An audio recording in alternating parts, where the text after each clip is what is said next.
ಇದು ಶಿಕ್ಷಣ ಸಚಿವರು ನೋಡಲೇಬೇಕಾಗಿರುವಂತ ಸ್ಟೋರಿ. ಬೇರೆ ರಾಜಕೀಯ ಆರೋಪ ಪ್ರತ್ಯಾರೋಪ ಬಿಡಿ, ಮಕ್ಕಳ ಭವಿಷ್ಯದ ಬಗ್ಗೆ ಯೋಚನೆ ಮಾಡಿ. ಮಧು ಬಂಗಾರಪ್ಪ ಅವರೇ, ದಯವಿಟ್ಟು ಇತ್ತ ಗಮನ ಕೊಡಿ. ಶಿಕ್ಷಣ ಸಚಿವರು ನೋಡಬೇಕಾಗಿರುವಂತಹ ಸುದ್ದಿ ಅತ್ಯಂತ ಅನಿವಾರ್ಯವಾಗಿ ಇದಕ್ಕೆ ಗಮನ ಕೊಡ್ಲೇಬೇಕು. ಅವರು ಫಸ್ಟ್ ಪ್ರಿಫರೆನ್ಸ್ ಕೊಡಬೇಕು. ಯಾಕಂತಂದ್ರೆ ಬರೀ ರಾಜಕೀಯ ಆರೋಪ ಪ್ರತ್ಯಾರೋಪ ಇದನ್ನ ಮಾಡ್ಕೊಂಡಿದ್ರೆ ರಾಜ್ಯದ ಮಕ್ಕಳ ಉಜ್ವಲ ಭವಿಷ್ಯದ ಬಗ್ಗೆ ಯಾರು ಯೋಚನೆ ಮಾಡ್ತಾರೆ? ರಾಜ್ಯದಲ್ಲಿ ಶಾಲೆಗಳು ಪ್ರಾರಂಭ ಆದರೂ ಕೂಡ ಪುಸ್ತಕಕ್ಕೆ ಪರದಾಟ.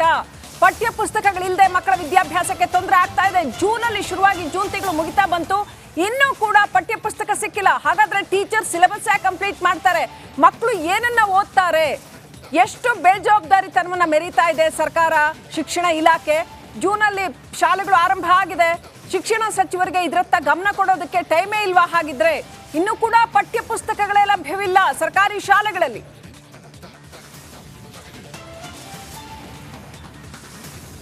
ಧಾರವಾಡ ಜಿಲ್ಲೆಯಲ್ಲಿ ಕೂಡ ಪಠ್ಯ ಪುಸ್ತಕಗಳ ವಿತರಣೆ ಈಗ ಸಮರೋಪಾದಿಯಲ್ಲಿ ನಡೆದಿದೆ. ನಾವೀಗ ಧಾರವಾಡ ನಗರದಲ್ಲಿರುವಂತಹ ಸರ್ಕಾರಿ ಪುಸ್ತಕ ಮಳಿಗೆಯಲ್ಲಿದ್ದೀವಿ. ಇದು ಧಾರವಾಡ ಗ್ರಾಮೀಣ ವಿಭಾಗಕ್ಕೆ ಸಂಬಂಧಪಟ್ಟಂತ ಒಂದು ಸರ್ಕಾರಿ ಪುಸ್ತಕ ಮಳಿಗೆ. ಇಲ್ಲಿ ನೋಡಬಹುದಾಗಿದೆ ಬೇರೆ ಬೇರೆ ವಿಭಾಗಗಳಿಂದ ಶಿಕ್ಷಕರು ಮತ್ತು ಶಿಕ್ಷಣ ಇಲಾಖೆ ಸಂಬಂಧಪಟ್ಟಂತವರು ಬಂದು ತಮಗೆ ಬೇಡಿಕೆ ಇರುವಂತಹ ಬೇಡಿಕೆಗೆ ತಕ್ಕಂತ ಪುಸ್ತಕಗಳನ್ನ ಪಡೆದುಕೊಳ್ತಾ ಇದ್ರೆ, ಏನು ಸರ್ಕಾರಿ ಇಲಾಖೆಯಿಂದ DDPI ಕಚೇರಿಯಿಂದ ಕೊಟ್ಟಿರುವಂತಹ ದಾಖಲೆ ಪ್ರಕಾರ ಧಾರವಾಡ ಜಿಲ್ಲೆಗೆ ಇಲ್ಲಿವರೆಗೆ ಉಚಿತವಾಗಿ ಹಂಚುವಂತ 94% ಪುಸ್ತಕಗಳ ಹಂಚಿಕೆ ಆಗಿದೆ. ಅದ್ರ ಜೊತೆಗೆ ಏನಂದ್ರೆ ಮಾರಾಟ ಮಾಡಬೇಕಾಗಿತ್ತು ಖಾಸಗಿ ಶಾಲೆಗಳಿಗೆ. ಅವಕ್ಕೆ 98ರಷ್ಟು ಏನಂತಂದ್ರೆ ಈಗಾಗಲೇ ಅಂದ್ರೆ ಪುಸ್ತಕಗಳ ಬೇಡಿಕೆಗೆ ತಕ್ಕಂತೆ ಸ್ಟಾಕ್ ಬಂದಿದೆ. ಅಂದ್ರೆ ಉಚಿತಕ್ಕಿಂತ ಹೆಚ್ಚು ಏನು ಸೇಲ್ ಆಗಬೇಕಾದ ಪುಸ್ತಕಗಳ ಏನಂದ್ರೆ ಸ್ಟಾಕ್ ಜಾಸ್ತಿ ಬಂದಿರೋದು ಇಲ್ಲಿ ಗಮನಿಸಬಹುದಾಗಿದೆ.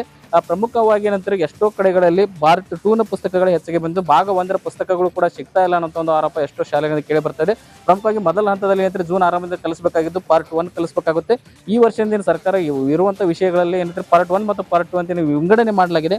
ಈ ವಿಂಗಡಣೆಗೆ ತಕ್ಕಂತೆ ಏನಂತಂದ್ರೆ ಬರುವಂತ ಅಕ್ಟೋಬರ್ ವರೆಗೆ ಪಾರ್ಟ್ 1 ಅನ್ನ ಕಲಿಕೆಯನ್ನು ಮಾಡಬೇಕಾಗುತ್ತೆ. ಆದ್ರೆ ಪಾರ್ಟ್ 1ರ ಪುಸ್ತಕಗಳೇ ಎಷ್ಟೋ ಶಾಲೆಗಳಿಗೆ ಸಿಗ್ತಲ್ಲ, ಪಾರ್ಟ್ 2 ಸ್ಟಾಕ್ ಹೆಚ್ಚಿಗೆ ಬಂದಿದೆ ಅನ್ನುವಂಥ ಮಾತುಗಳು ಕೂಡ ಕೇಳಿ ಬರ್ತಾ ಇದೆ.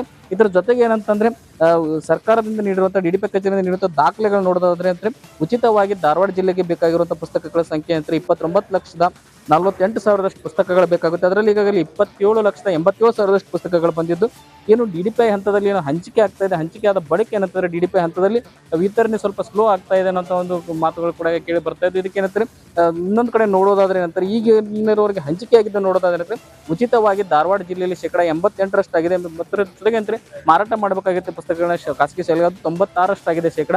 ಈಗ ಏನಂದ್ರೆ ಉಚಿತಕ್ಕಿಂತ ಏನಂದ್ರೆ ಮಾರಾಟದಲ್ಲಿ ಕ್ರಮಾನ್ವಯ ಅಂತಾರೆ ಹೆಚ್ಚಿಗೆ ಆಗ್ತಾ ಇದ್ರೆ ಉಚಿತವಾಗಿ ಮಕ್ಕಳಿಗೆ ನೀಡಬೇಕಾಗಿದೆ ಸರ್ಕಾರಿ ಶಾಲೆ ಮಕ್ಕಳಿಗೆ ಪುಸ್ತಕಗಳಿಗೆ ಶೀಘ್ರಗತಿಯಲ್ಲಿ ಸಿಗ್ತಾ ಇಲ್ಲ ಅನ್ನೋ ಮಾತುಗಳು ಈಗ ಕೇಳಿ ಬರ್ತಾ ಇದೆ. ಹೀಗಾಗಿ ಅಂತ ಮೊದಲ ಹಂತದಲ್ಲಿ ಪಾರ್ಟ್ 1 ಪುಸ್ತಕ ಕೊಡಬೇಕಾದ ಪುಸ್ತಕ ಕೊಡಬಹುದು. ಉರ್ದು ಮಾಧ್ಯಮಕ್ಕೆ ಸಂಬಂಧಪಟ್ಟಂತ ಕೆಲವೊಂದು ಪುಸ್ತಕಗಳ ಕೊರತೆ ಕೂಡ ಧಾರವಾಡ ಜಿಲ್ಲೆಗೆ ಆಗಿತ್ತು. ಈಗ ಏನಂದ್ರೆ ಇವತ್ತು ಬೆಳಗ್ಗೆಯಿಂದ ಕೂಡ ಸ್ಟಾಕ್ ಬಂದಿದ್ದು, ಅದರ ಹಂಚಿಕೆ ಕೂಡ ಈಗ ಆರಂಭವಾಗ್ತಾ ಇದೆ. DV ಕಮ್ಮ, ರಿಪಬ್ಲಿಕ್ ಕನ್ನಡ, ಧಾರವಾಡ.